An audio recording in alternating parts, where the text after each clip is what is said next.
Welcome back to this special edition of Today on a Sunday morning as Hurricane Irma batters Florida. Let's get right to the Weather Channel's Mike Seidel. Mike is doing his show for the Weather Channel at the top of this hour. He's in Miami getting battered. And let's listen in.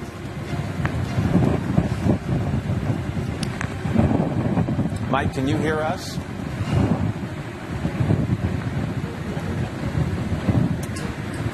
Apparently we're having some audio problems listening to Mike, although it doesn't look like he's speaking right now. He's speaking to someone back in the studio, again, anchoring his show from the streets of Miami, which, as you can see right now, have about 6 to 8 inches of water in them. Oh, let's listen and see if we hear him. Roll on through a Sunday morning here on the East Coast. And here on the East Coast of Florida, we're getting battered by Hurricane Irma, and we have a long way to go. These winds here are running 40 to 50 miles an hour. We've already had a gust up the coast to Deerfield Beach in Broward County of 75 miles an hour. So that's hurricane force right there.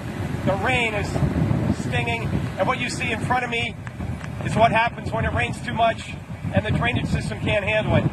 Power is on down here, but about 15% of residents in Miami-Dade have lost power based on the numbers from Florida Power and Light.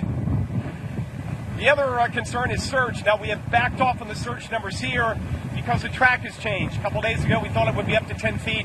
Now we've cut it back to 5. And in the next hour or so, when we get daylight, we'll go over about 30, 40 yards from here to the Miami River as it goes into downtown Miami. We'll show you the wave heights and the white caps and just how nasty it is out on the water here.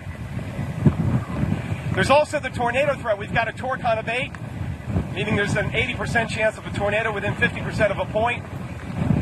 That's going to be the same all day. The current watch goes till noon for the southern part of Florida. Why don't we do this as we continue to watch what's happening around Mike Seidel in Miami? Let's tell you the very latest on this storm. It's packing quite a punch. It's slamming southern Florida. Thank you. All right, good luck. Let's take this shot again we took much earlier in the morning.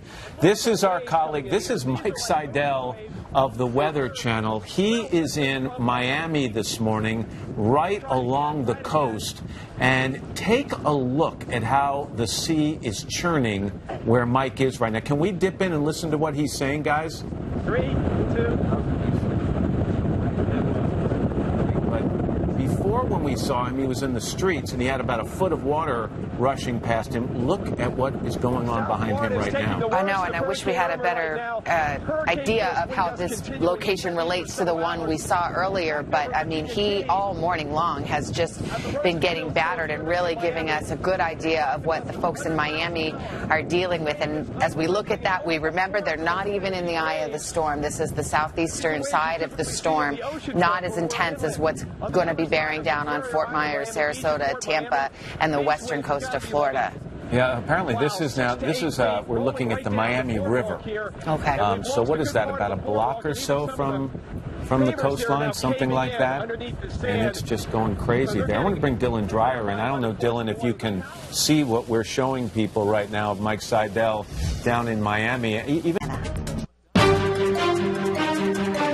We're back at Sunday morning, 11 a.m. Eastern, 8 a.m. on the West Coast, and Hurricane Irma's fury is being felt all across the state of Florida. Weather Channel's Mike Seidel is in Miami being battered by this storm.